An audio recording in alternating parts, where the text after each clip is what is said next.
if there is one thing that the people of the Philippines will not forgive Marcos Jr. for, it is yung ginawa niya kay Pangulong Duterte, sapagkat hindi po yan si Pangulong Duterte. Yan po ay insulto sa lahat ng mamamayang Pilipinong nagmamahal sa kanyang bayan.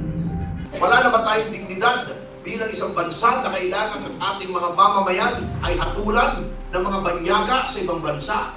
Wala na ba tayong utang na loob sa isang taong nagsilbi na ang ginawa niya, bagamat hindi angkop sa mga sensitivities ng mga snowflakes, mga wokes, mga sensitibo, mga nagmamahal sa mga kriminal, katulad ng Kiko Panghilinan, ng mga komunista na nagre-recruit ng mga kabataan para mapatay at pumatay ng mga sundalong pulis. O yan ang mga tunay ng kriminal na dapat tinutuligsa, dapat pinagpapabaril yung mga yan. Hindi yung isang taong ang ginawa niya ay 81% ng Pilipino ay isang ayon sapagkat ginawa niyang mapayapa ang ating bayan. Tayo'y manalig sa mga ginagawa nitong pamahalang ito ay tinatakot tayo. Sabi pa naman, pag sumigaw ka daw ng Marcos Rizal, imbestigahan ka. Imbestigahan niyo yung nagnakaw ng bilyon-bilyon.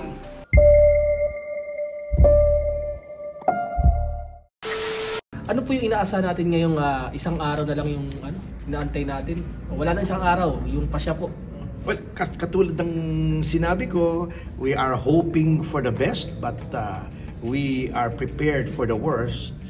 Kaya nga po ito, kami ay nagsagawa ng isang malawakang prayer vigil para idalangin sa ating Panginoon na sana ay maibigay ang aming hiling na bigyan ng provisional or temporary liberty ang dating Pangulong Rodrigo Roa Duterte. Opo. Sir, ito po ba kapag na-desisyonan na ito na yung final decision po or pwede pa pong mapila? Alam nyo, I have to apologize na hindi ako eksperto sa procedure sa ICC. Ngunit we are confident that si dating Pangulong Duterte has skillful lawyers naman para pangalagaan ang kanyang interes. And sabi nga namin, we are hoping na sana itong desisyon na to ay hindi na kailangang iapila sapagkat magiging favorable. We are keeping our fingers crossed, we are keeping our prayers strong, and we are keeping our faith in the wisdom of our Lord. Kumusta po bang kalagayan ay PRRD, attorney, as per mga natatanggap yung information? Well, second hand lang po ang impormasyon ko sapagkat alam niyo naman po masyadong restricted yung access sa kanya. Pero of course, using common sense and logic, ano bang maaasahan nating health sa isang 80 years old na alam naman natin may mga history na ng mga pre-existing illnesses, pagkatapos nawalay pa siya sa kanyang pamilya, na-stress pa siya, is practically in solitary confinement sa isang maliit na selda, so it cannot be good for anyone's health. Least of all, yung isang taong may edad na katulad niya. Attorney, nung highlights nitong ating ginagawang vigil ngayon, anong mga aktibidad na nakalinya ngayon?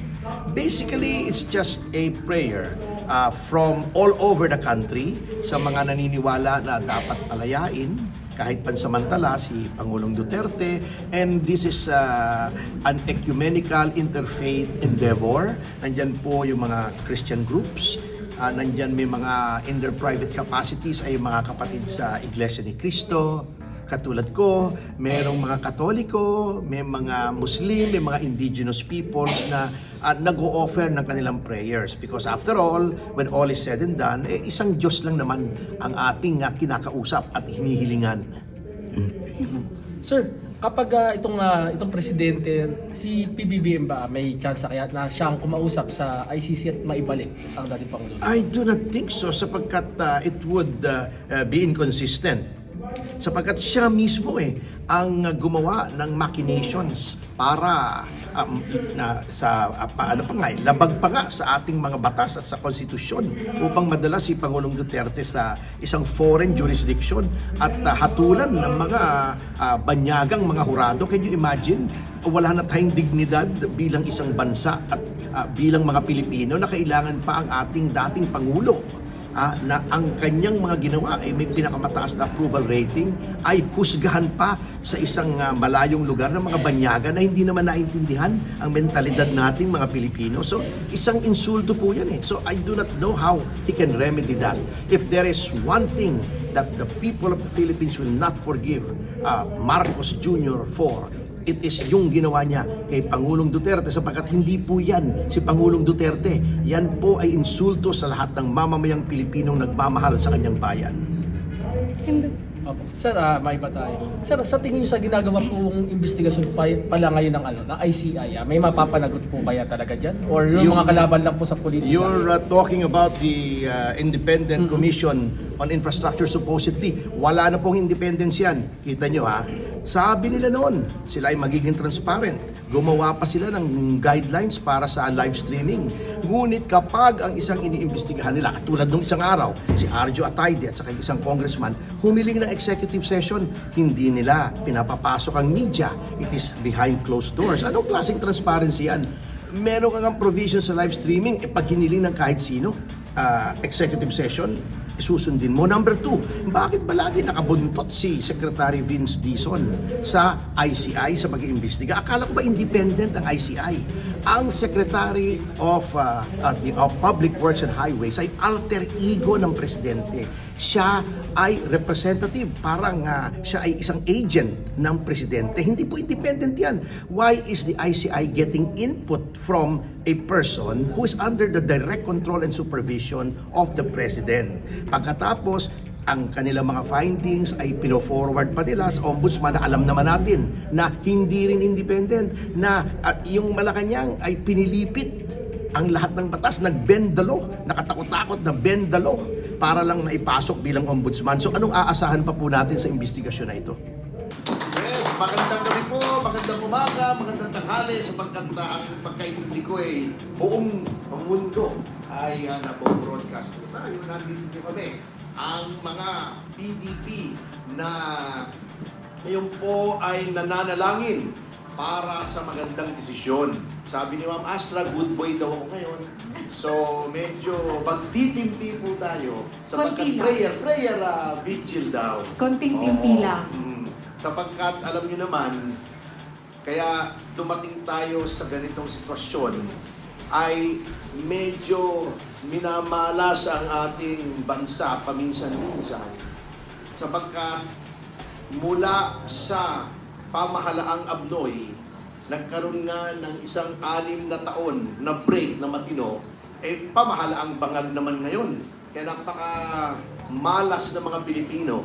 And kung ang pamahalaang Abnoy ay maaalala sa SAP 44, sa Dingvaxia scandal, doon sa Mahindra, at sa mga maraming namatay sa bagyo, etong pamahalang ito ay maaalala sa 2 bagay at 2 bagay lamang.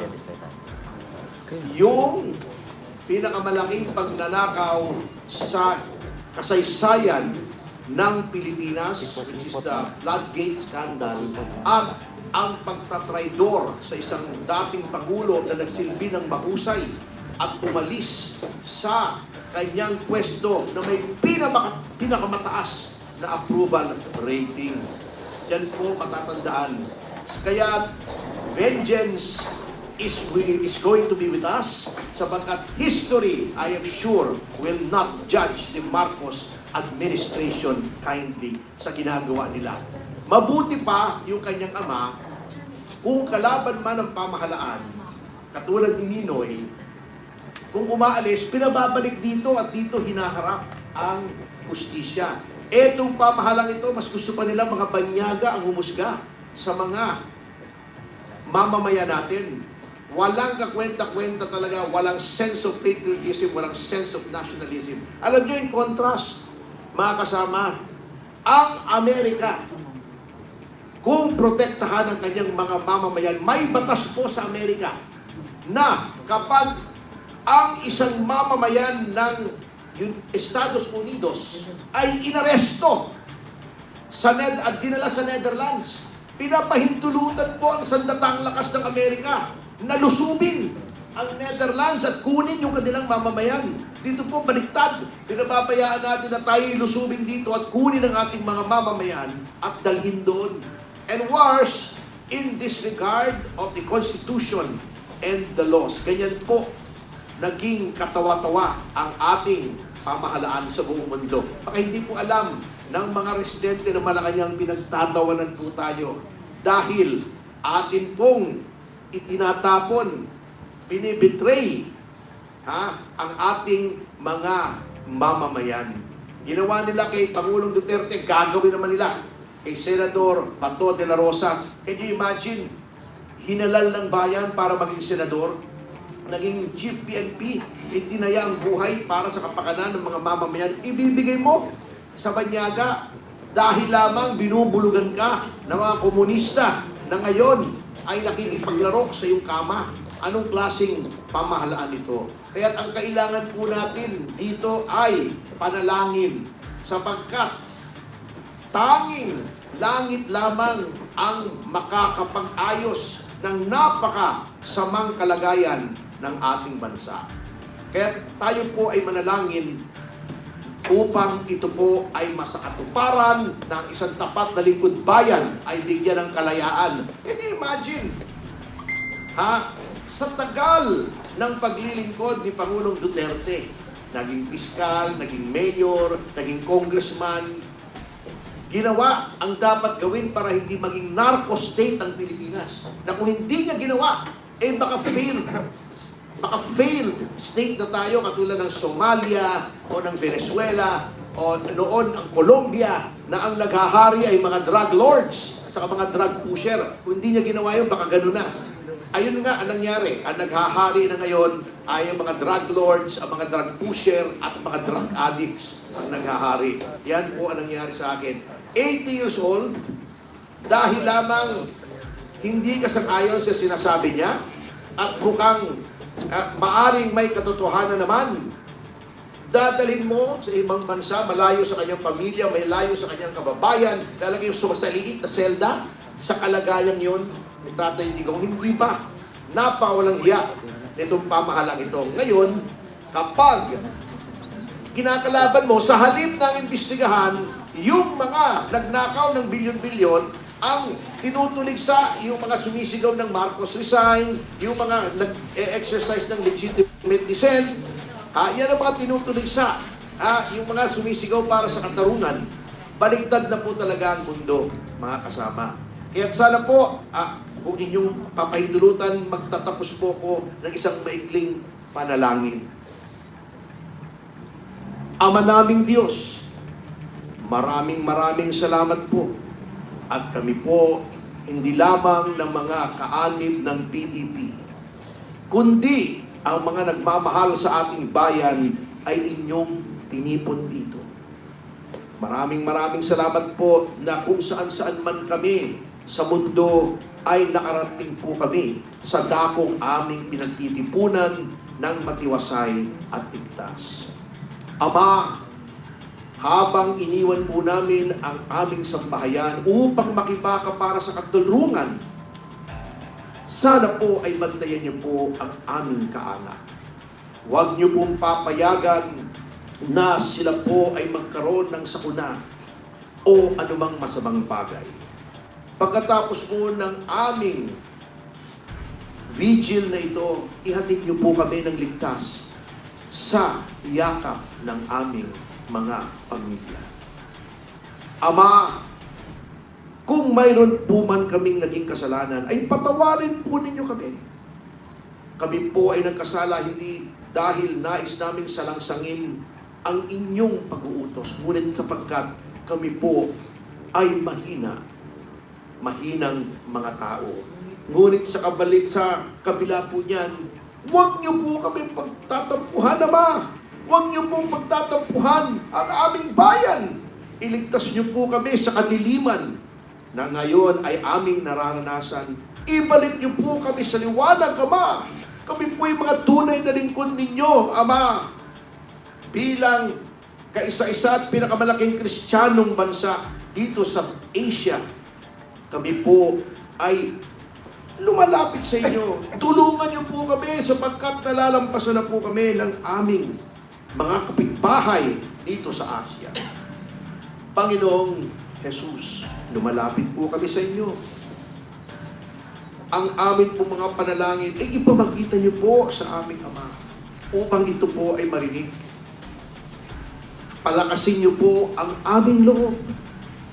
At kung maaari po ang aming panalangin na bigyan ng pinakamahabang buhay at pinakamabuting kalusugan si dating Pangulong Rodrigo Duterte, ay itawid niyo rin po sa Ama. Ama, bumabalik po kami sa inyo. Muli po, patawad sa aming mga kasalanan. Maraming salamat po sa mga biyayang ibinigay niyo po sa amin. Nananalig po kami ng lahat ng aming panalangin ay narinig niyo na po. At ito po ay ibibigay niyo, Ama, sapagkat lahat pong ito ay aming hinihiling sa pangalan ng aming tagapagligtas, ang Panginoong Hesus Kristo. Amen. Ang mga reasons ay ito. Bakit karimari-marim sa mga Pilipino ang ginawa ni Pangulong Marcos Jr. na pinadala sa Hague ang dating Pangulo. Number one, wala na ba tayong dignidad bilang isang bansa na kailangan ng ating mga mamamayan ay hatulan ng mga banyaga sa ibang bansa?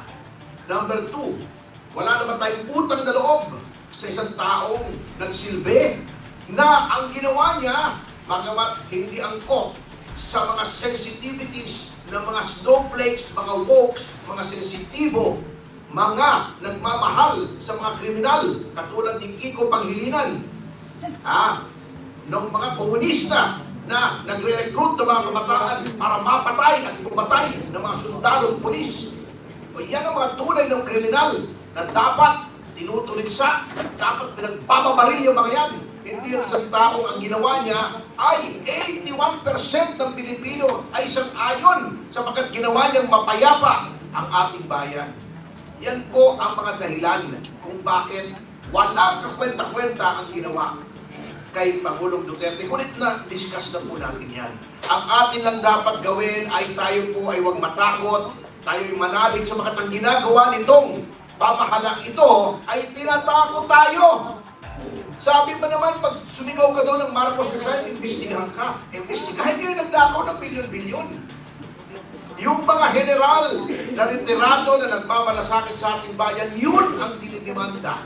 Ang isang katulad ko na nagsasabi ng mga ginagawang mali ng isang opisyal katulad ni Rizal Tiveros, ako dinidemanda. Napaka-hipokrito niya si Rizal Tiveros. Noong 2022, nag-file yan ng bill para i-decriminalize ang libel. Sabi niya, ang libel ay ginagamit daw upang masikil ang karapatan ng mga tao ng unahin ng gobyerno. Pero yun ang batas na gusto niyang i-repeal, gusto niyang tanggalin ang ginamit niya sa akin. Ito yung napaka-hipokrito niya. Baka gusto pa magpresidente.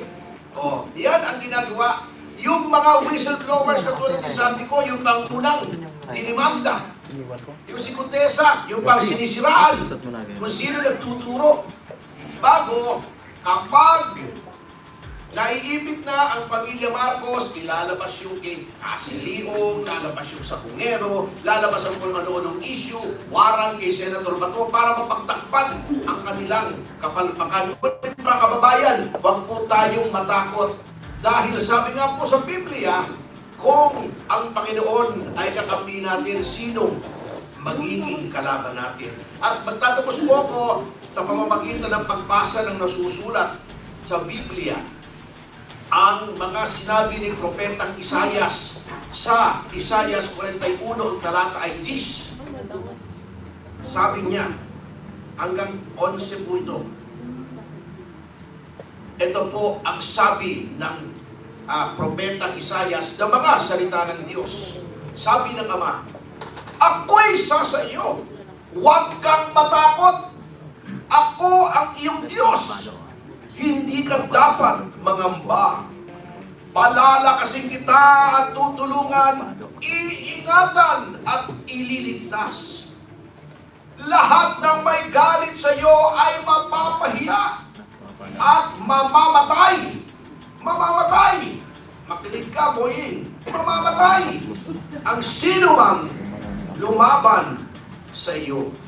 So yan po ang ating paghawakan, ang pangako ng Diyos na ang mga makatarungan ay kanyang palalakasin. Maraming salamat po. Manalig tayo, huwag